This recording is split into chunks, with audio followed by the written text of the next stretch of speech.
नमस्कार दोस्तों, आपका स्वागत है यूपी मेंटोर में। तो हम आज देखेंगे उत्तर प्रदेश स्पेशल टॉप 150 महत्वपूर्ण प्रश्नोत्तर, जो कि यूपी लेखपाल और यूपी की सभी परीक्षाओं के लिए बहुत ही ज़्यादा इंपॉर्टेंट है। तो चलिए शुरू करते हैं। संस्कृति और कला। महाकुंभ मेला कहाँ लगता है? तो ये लगता है प्रयागराज में प्रत्येक 12 साल बाद। ठीक है। फिर अगला क्वेश्चन है सैयद सलार मेला, यह कहाँ लगता है? तो सैयद सलार मेला लगता है बहराइच। ठीक है। उसके बाद है ढाई घाट मेला। तो ढाई घाट मेला कहाँ लगता है? ये शाहजहाँपुर में लगता है। फागुन मेला, जो कि रामपुर में लगता है। फिर है खारी झल्लू कार्तिक मेला, ये कहाँ लगता है? ये लगता है बिजनौर में। चैत्र रामनवमी मेला, ये लगता है अयोध्या में। फिर है परिक्रमा मेला मेला जो फाल्गुन में लगता है, कहाँ लगता है? ये नैमिषारण्य सीतापुर में लगता है। फिर अगला क्वेश्चन है कैलाश मेला कहाँ लगता है? तो कैलाश मेला लगता है आगरा में और सावन के तीसरे सोमवार को लगता है। ठीक है। फिर है नटखटिया मेला, तो ये कहाँ है? ये चेतगंज बनारस में लगता है, इंपॉर्टेंट है। ठीक है। फिर है रथ यात्रा मेला, तो ये कहाँ है? ये भी बनारस में है, ये भी ज्यादा इंपॉर्टेंट। फिर है शाकुंभरी मेला, तो ये कहाँ लगता है? सहारनपुर में। फिर है गोविंद साहब मेला, ठीक है, ये अम्बेडकर नगर में। ये कई बार पूछा गया है पीवाई क्यूज में। ठीक है। चलिए आगे देखते हैं। छठ देव छठ मेला कहाँ लगता है? तो मथुरा में लगता है। फिर है खिचड़ी मेला कहाँ लगता है? तो ये गोरखपुर में लगता है। उसके बाद रामायण मेला, ठीक है, रामायण मेला अयोध्या, चित्रकूट और श्रृंगबेरपुर, इन तीनों जगह पर लगता है। सोरो मेला, तो सोरो मेला लगता है कासगंज में। ठीक है। फिर है ध्रुपद मेला, तो ये ध्रुपद मेला लगता है वृंदावन और बनारस दोनों जगह पर, इम्पोर्टेंट है। फिर है विंध्याचल देवी मेला, जो कि नवरात्रि में लगता है, कहाँ पर? मिर्जापुर में। प्रदेश में सर्वाधिक और सबसे कम मेले कहाँ लगते हैं? तो सबसे ज्यादा मेले मथुरा में लगते हैं और सबसे कम लगते हैं पीलीभीत में। ठीक है, इंपॉर्टेंट है ये। गोला गोलकनाथ गोरखनाथ मेला कहाँ लगता है? तो ये लगता है लखीमपुर खीरी में। फिर बाल सुंदरी मेला कहाँ लगता है? तो ये अनूपशहर बुलंदशहर में लगता है। फिर कालिंजर मेला कहाँ लगता है? तो ये लगता है बांदा में। ठीक है, कालिंजर में, बांदा, कालिंजर के लागे यहाँ पे बांदा में। फिर कजरी मेला, तो ये लगता है महुआ में, इंपॉर्टेंट है। फिर बट्टेश्वर जो पशु ऊंट मेला है, वो लगता है आगरा में। ठीक है। तो अब देखेंगे हम प्रमुख महोत्सव। ददरी पशु मेला, जो कि बलिया में लगता है। नौचंदी मेला मेरठ में। गढ़ मुक्तेश्वर मेला का लगता है हापुड़। और हरिदास जयंती मेला वृंदावन में लगता है। ठीक है, इंपॉर्टेंट है। फिर ताज महोत्सव आगरा में आया जाता है, कब? फरवरी फरवरी माह में। ठीक है। फिर अगला क्वेश्चन देखते हैं। सुलहकुल महोत्सव कहाँ लगता है? आगरा में लगता है और हिंदू मुस्लिम एकता का प्रतीक है ये। ठीक है। वैसे अकबर ने शुरू किया था। ठीक है, अकबर ने। गंगा महोत्सव कहाँ मनाया जाता है? तो बनारस और प्रयागराज दोनों ही जगह पर मनाया जाता है। फिर बिट्ठूर गंगा महोत्सव, ये कानपुर में मनाया जाता है, बिट्ठूर। ठीक है। आयुर्वेद महोत्सव कहाँ मनाया जाता है? तो ये झांसी में। कजरी महोत्सव, तो कजरी महोत्सव मिर्जापुर। शॉपिंग महोत्सव, तो ये नोएडा में, शॉपिंग। बुद्ध महोत्सव, तो ये सारनाथ में मनाया जाता है। ठीक है। चलिए आगे देखते हैं। अब देखेंगे हम नगरों के उपनाम। आमों का नगर किसे कहा जाता है? तो ये मलिहाबाद, जो कि लखनऊ में है। ठीक है, ये आमों के लिए प्रसिद्ध है। फिर चर्म नगर या पूर्वोत्तर भारत का मैनचेस्टर, तो ये हम कानपुर को कहते हैं। फिर है अगला क्वेश्चन छोटी दिल्ली उद्योग नगरी किसे कहते हैं? तो गाजियाबाद को कहा जाता है।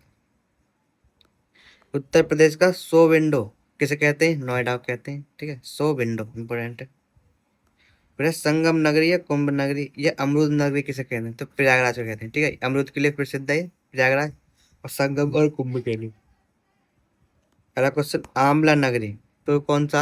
आंवला नगरी प्रतापगढ़ है, आंवलों के लिए प्रसिद्ध है। फिर है ताला नगरी, तो ये कौन सा? अलीगढ़। सोनांचल या पावर कैपिटल ऑफ इंडिया, तो इसे कहते हैं हम सोनभद्र को। ठीक है, इंपोर्टेंट है। फिर है बांस बरेली सुरमा नगरी, तो ये हम बरेली के ही उपनाम है। फिर है नवाबों का शहर नजाकत नफाजत का शहर किसे कहते हैं? तो लखनऊ है वो।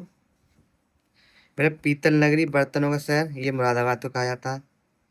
फिर विश्वनाथ नगरी, शिव नगरी, घाटों का नगर, तो ये है बनारस। ठीक है, चलिए आगे देखते हैं। और अब देखेंगे हम सिराज हिंद, जिसे पूरब का सिराज किसे कहा गया, तो जौनपुर को कहा गया था, क्योंकि मध्यकाल में शिक्षा का बहुत ही महत्वपूर्ण केंद्र था। ठीक है, मध्यकाल मुस्लिम शासन का लागा। ठीक है, धान का कटोरा किसे कहा जाता है, तो वह चंदौली। फिर चाकुआ का नगर, तो ये कौन सा, रामपुर। ताज नगरी, पेठा नगरी, तो ये आगरा को फेमस है, आगरा फेमस है इसके नाम से। फिर सुहाग नगरी या चूड़ी नगरी, तो ये है फिरोजाबाद। हींग व गुलाल नगरी किसे कहा जाता है, तो ये हाथरस को कहा जाता है। ठीक है, हींग यहाँ की बहुत ही प्रसिद्ध होती है। फिर कृष्ण नगरी या पेड़ा नगरी, तो ये है मथुरा। ठीक है, इंपोर्टेंट। फिर अगला क्वेश्चन, 88,000 ऋषियों की तपोभूमि किसे कहते हैं, और 30,000 इस तीर्थों का स्थान, तो वह नैमिषारण्य। ठीक है, इंपोर्टेंट है बहुत ज्यादा। फिर है कैंची नगर, तो ये मेरठ है। इत्र नगर या खुशबुओं का शहर, तो ये किसे किसे कहते हैं, कन्नौज को, इत्र के लिए बहुत ही ज्यादा फेमस। काशी की बहन किसे कहा जाता है, तो वह गाजीपुर। ठीक है, तो ऐसे याद रख लेना, काशी गाजी, मतलब सेम वर्ड लग रहे हैं, ई की मात्रा आ रही है। लड्डू नगरी किसे कहा जाता है, तो वह संडीला हरदोई, इंपोर्टेंट है। ठीक है, तो चलिए आगे देखते हैं और महत्वपूर्ण क्वेश्चंस। कुशीनारा किस नगर का प्राचीन नाम था, तो कुशीनारा किसका था, कुशीनगर का ही। फिर है अही छत्र किस नगर का प्राचीन नाम है, तो अही छत्र किसका है, रामनगर बरेली का। ठीक है, फिर है मधुपुरी किस नगर का प्राचीन नाम है, मधुपुरी, तो मथुरा का प्राचीन नाम क्या था, मधुपुरी। फिर है पीपरहवा, पीपरवा किस नगर का प्राचीन नाम है, तो यह कपिलावस्तु, जो कि सिद्धार्थ नगर है वर्तमान में। अयाज्या या अवध किस नगर का प्राचीन नाम है, तो वह अयोध्या का। ठीक है, क्या, अयाज्या या अवध। ऋषिपतनम किस नगर का प्राचीन नाम है, तो वह सारनाथ बनारस का। फिर है ब्रह्मसारणी किस नगर का प्राचीन नाम है, तो वह बरसाना या मथुरा का प्राचीन नाम क्या था, ब्रह्मसारणी था पहले। फिर है सूकर क्षेत्र किस नगर का प्राचीन नाम है, तो यह सोरो, जो कि कासगंज में है। ठीक है, फिर है सहित महित किस नगर का प्राचीन नाम है, तो वह श्रावस्ती का। ठीक है, श्रावस्ती का प्राचीन नाम क्या, सहित महित, इंपोर्टेंट। कपिल्य किस नगर का, कामपिल्य किस नगर का प्राचीन नाम था, वो था फर्रुखाबाद का, कामपिल्य। ठीक है, लक्ष्मणपुर लखनपुर किस नगर का प्राचीन नाम है, तो वह लखनऊ का। फिर है कान्यकुब्ज या बहोदर श्री, तो ये किसका नाम है, कन्नौज का। ठीक है, इंपोर्टेंट है। कान्यकुब्ज या बहोदर श्री, कन्नौज का ही प्राचीन नाम। अब देखते हैं नदियों के किनारे बसे प्रमुख नगर। तो गाजीपुर, मिर्जापुर, गढ़मुक्तेश्वर किस नदी के तट पर बसे हैं, तो वो है गंगा नदी। ठीक है, पहला क्वेश्चन। कौशाम्बी, कालपी और आगरा, ये किसकी नदी के तट पर बसे हैं, तो ये यमुना नदी के तट पर बसे हैं। ठीक है, फिर अगला क्वेश्चन है जौनपुर, सुल्तानपुर, लखनऊ किस नदी के तट पर है, तो ये गोमती गोमती नदी के तट पर, इंपोर्टेंट पूछा गया है कई बार। अयोध्या किस नदी के तट पर है, तो ये सरयू नदी के तट पर है, ये भी इंपोर्टेंट। अब देखें गोरखपुर किस नदी के तट पर है, तो ये राप्ती नदी के तट पर है, गोरखपुर। ठीक है, इंपोर्टेंट है, ये भी कई बार पूछा गया है। हमीरपुर में यमुना कौन सी नदी मिलती है, यमुना से, तो हमीरपुर में यमुना से बेतवा नदी मिल जाती है। ठीक है, अगला क्वेश्चन। बांदा किस नदी के तट पर स्थित है, तो बांदा केन नदी के तट पर स्थित है। ठीक है, इंपोर्टेंट क्वेश्चन। फिर चित्रकूट किस नदी के तट पर स्थित है, तो ये है मंदाकिनी या पायस्विनी कहते हैं ठीक है, ये भी बहुत इंपोर्टेंट पूछा गया है ये भी।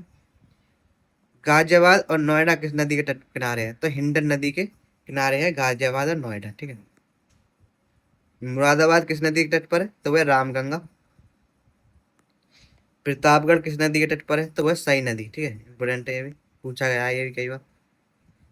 फिर है डलमऊ, रायबरेली और बक्सर, उन्नाव किस नदी के तट पर है, तो ये गंगा नदी के तट पर है। ठीक है, चलिए आगे देखते हैं। तो अब देखेंगे उत्तर प्रदेश की प्रमुख झीलें और ताल। तो राजा का बांध कहाँ है, तो ये कहाँ है, सुल्तानपुर में। ठीक है, ऐसे याद है कि राजा सुल्तान, सुल्तान होते ना, राजा तो होते थे पहले, जिन्हें सुल्तान कहा जाता था। ठीक है, तो राजा का बांध सुल्तान। दरबन झील कहाँ पर है, अम्बेडकर नगर में। बरवा सागर झील, तो ये झांसी में। मदन सागर झील कहाँ है, तो महोबा में। तो मैं से मदन, मैं से महोबा, ऐसे याद है। रामगढ़ ताल और चिलुआ ताल, ठीक है, ये कहाँ है, ये गोरखपुर में है। ठीक है, रामगढ़ और चिल्वा ताल इम्पोर्टेंट है, पूछा भी गया है। बखीरा झील तो ये कहाँ है? ये संत कबीर नगर में है। फिर करेला इतौजा झील कहाँ पर है? इम्पोर्टेंट है ये भी। ये लखनऊ में है, करेला इतौजा झील। फिर अगला क्वेश्चन देखते हैं, नवाबगंज झील कहाँ स्थित है? तो ये कहाँ है? उन्नाव में, ठीक है। नैसे नवाब और उन्नाव में भी दो तीन नयार हैं, और नैसे में। बड़ा ताल गोकुल झील कहाँ स्थित है? तो ये शाहजहाँपुर में, ठीक है। तो शाहजहाँ के पास बहुत बड़ा ताल था, ऐसे याद रखना। सिरसी जलाशय कहाँ है? टांडा दरी कहाँ स्थित है? तो ये मिर्जापुर में। सिरसी जलाशय और टांडा दरी ताल, ठीक है, दोनों ही कहाँ है? मिर्जापुर में।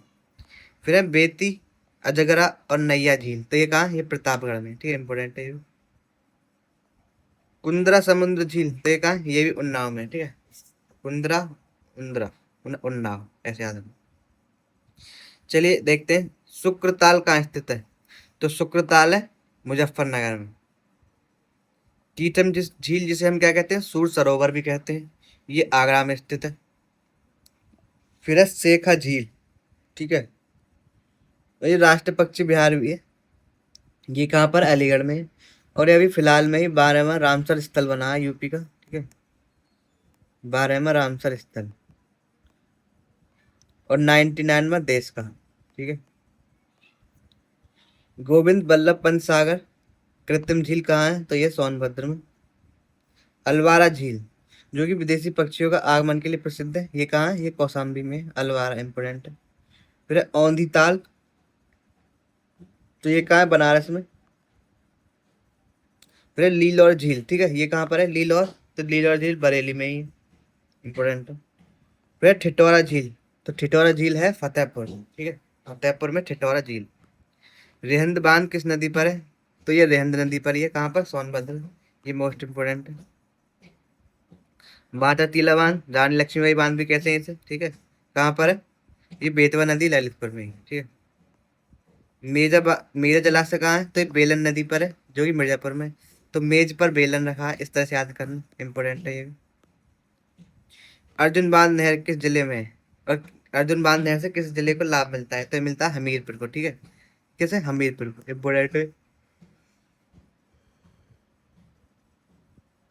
चलिए आगे देखते हैं। तो आप देखेंगे बहुउद्देश्य परियोजनाएं और प्रमुख नहरें। ऊपरी गंगा नहर कहाँ से निकलती है? तो ये कहाँ से निकलती है? हरिद्वार से, ठीक है, इंपोर्टेंट है। मध्य गंगा नहर कहाँ से निकलती है? तो मध्य गंगा नहर निकलती है बिजनौर से। फिर है निचली गंगा नहर, ठीक है, ये निकलती है नरौरा बुलंदशहर से, निचली गंगा नहर, इंपोर्टेंट है। फिर है चंद्रप्रभा बांध किस नहर पर है? तो चंद्रप्रभा बांध किस जिले में है? ये चंदौली जिले में है। आगरा नहर किस नदी से निकलती? तो ये यमुना नदी से निकलती है, ओखला और दिल्ली तक जाती है, ठीक है। उत्तर प्रदेश की सबसे बड़ी नहर प्रणाली तो वह शारदा नहर, ठीक है, इंपोर्टेंट है। सबसे बड़ी नहर प्रणाली शारदा नहर।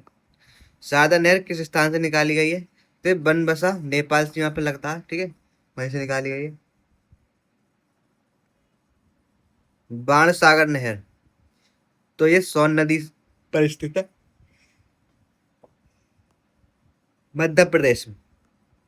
फिर है धसान नहर किस नदी प्रणाली का हिस्सा है? तो ये है बेतवा नदी का, ठीक है, कौन सी? धसान। फिर है सरयू जिसे घाघरा भी कहते हैं, किस जिले से संबंधित है? तो कतरनिया घाट बहराइच में है, ठीक है, कहाँ पर? सरयू या घाघरा नहर।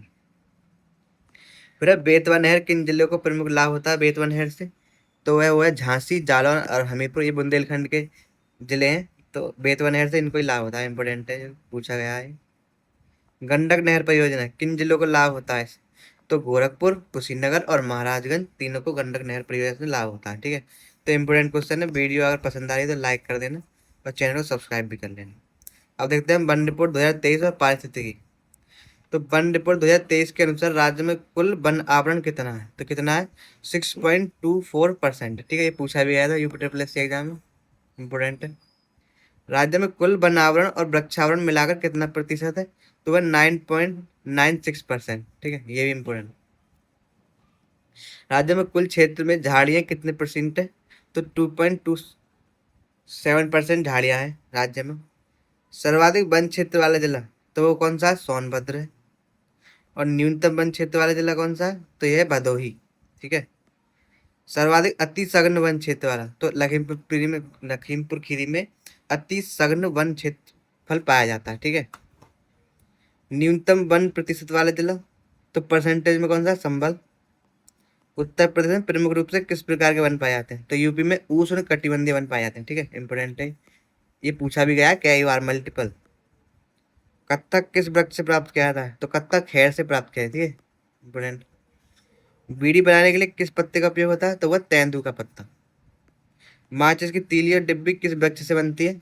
तो सैमल या अर्जुन के वृक्ष से बनती है ये। पत्तल और दोने किन वृक्षों के पत्तों से बनाए जाते हैं? तो ये साखू या महुआ के उससे बनाए जाते हैं, वृक्ष से, पत्तों से। चलिए आगे देखते हैं। वन्यजीव और प्रमुख पक्षी अभ्यारण्य, पक्षी विहार। तो राज्य का प्रथम वन्यजीव विहार कौन सा है? तो वह चंदौली चंद्रप्रभा। ठीक है, इंपोर्टेंट है। राज्य का सबसे बड़ा वन्यजीव विहार कहाँ पर है? हस्तिनापुर में। और राज्य का सबसे छोटा वन्यजीव विहार, तो वह महावीर स्वामी जो कि ललितपुर में। ठीक है, इंपोर्टेंट है ये भी। सुहागी बरवा वन्यजीव विहार, तो ये कहाँ है? महाराजगंज में सुहागी बरवा वन्यजीव विहार। और सोहेलवा वन्यजीव विहार, तो ये श्रावस्ती बलरामपुर में। ठीक है। कछुआ वन्यजीव विहार कहाँ है? तो ये बनारस में स्थापित किया गया है, कछुआ वन्यजीव विहार। फिर कैमूर वन्यजीव विहार, तो ये मिर्जापुर और सोनभद्र की सीमा पर है। ठीक है। चंद्रशेखर आजाद पक्षी विहार कहाँ है? तो ये उन्नाव में है। इसे हम नवाबगंज पक्षी विहार के नाम से भी जानते हैं। ठीक है, नवाबगंज या चंद्रशेखर आजाद। लाख बहुसी पक्षी विहार सबसे बड़ा कहाँ है? तो ये कन्नौज में। फिर सांडी पक्षी विहार कहाँ स्थित है? तो ये कहाँ पर है? हरदोई में है सांडी पक्षी विहार, इंपोर्टेंट। सूर्यताल पक्षी विहार बलिया में है, और इसे हम जयप्रकाश नारायण पक्षी विहार के नाम से भी जानते हैं, इंपोर्टेंट है। पटना पक्षी विहार सबसे छोटा कहाँ स्थित है? तो पटना एटा में है। ठीक है, पटना एटा। तो ये 11वां रामसर स्थल बना है। ठीक है, 11वां रामसर। और 12 में कौन सा बना? तो शेखा झील बना है जो कि अलीगढ़ में। ठीक है, इंपोर्टेंट है, याद रखना, आएगा ही जरूर। अब देखेंगे परिवहन प्रणाली और विविध। तो पार्वती अनंगा पक्षी विहार कहाँ स्थित है? गोंडा में। उत्तर प्रदेश से गुजरने वाला सबसे लंबा राष्ट्रीय राजमार्ग, तो वह NH-34। ठीक है। देश का सबसे लंबा आंतरिक जलमार्ग NW1 कहाँ से कहाँ तक है? तो यह प्रयागराज से हल्दिया तक, जो 1620 किलोमीटर लंबा है। ठीक है, वाटरवे है, national waterway 1। Ganga action plan की शुरुआत कब हुई? 1985 में हुई थी, इंपोर्टेंट। चौधरी चरण सिंह अंतर्राष्ट्रीय हवाई अड्डा कहाँ है? तो ये लखनऊ में। ठीक है, इसे हम अमौसी हवाई अड्डा भी कहते हैं। ठीक है, क्या? अमौसी हवाई अड्डा। फिर लाल बहादुर शास्त्री अंतर्राष्ट्रीय हवाई अड्डा कहाँ स्थित है? ये बनारस में। और इसे हम बावतपुर भी कहते हैं। ठीक है, बावतपुर हवाई अड्डा। तो हमारे 150 क्वेश्चन पूरे हो गए। तो अगर वीडियो अच्छी लगी तो लाइक कर देना वीडियो को, कमेंट करना, सब्सक्राइब जरूर कर लेना चैनल को। और अगर इसकी PDF चाहिए तो टेलीग्राम चैनल से जुड़ जाएं हमारे इस QR को स्कैन करके। तो बहुत बहुत धन्यवाद लास्ट तक जुड़ने के लिए।